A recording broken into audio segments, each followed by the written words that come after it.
Hey there, so in this video I'm going to be talking about the Trezor hardware wallet. Now, a hardware wallet is also known as a cold storage wallet, and the difference between a cold storage wallet and a hot wallet is that your private keys never leave this device.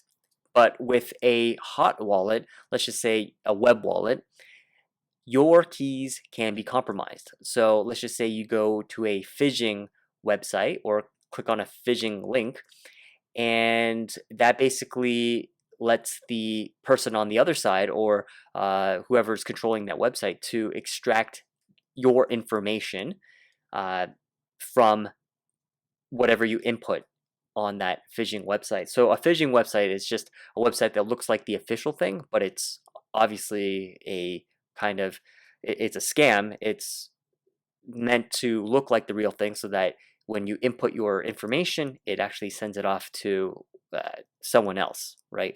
And then they have that information and then they can access your funds. So pretty much with a Trezor or a hardware wallet, that's not the case. Your private keys will never leave this device, and it adds that extra layer of security.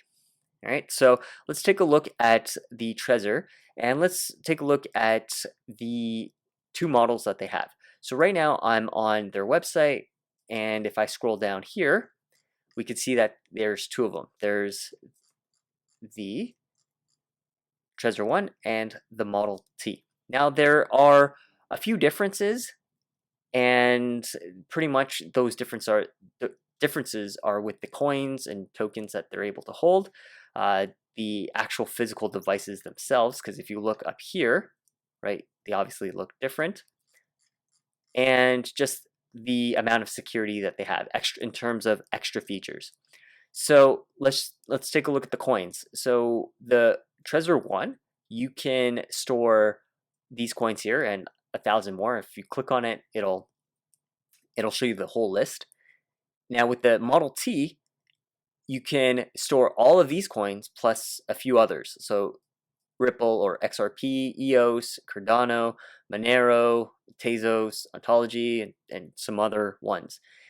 Now, these coins are only Model T specific. So if you get, let's just say, a Trezor One, and you are a XRP fan, or one of these you're a Cardano fans, then you wouldn't be able to hold these coins on your Trezor One, right? So that's kind of one of the differences.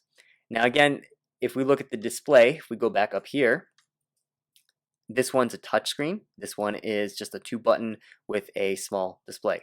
So that's kind of what the difference is. This one's also USB-C. This one's regular USB, right? So that's pretty much what it is for display. Everything else is almost and essentially the same. If you just kind of look here, same. Now, one of these things here is the Shamir backup. Shamir backup is basically your code or your passwords on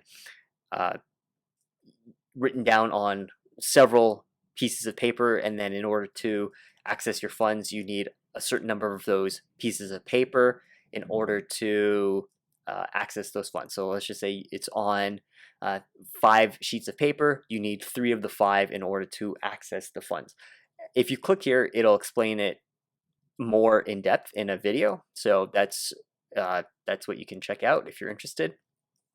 This has micro SD card capabilities, so you can encrypt, you can store your passwords on that here, and that's again just kind of like an extra layer of security.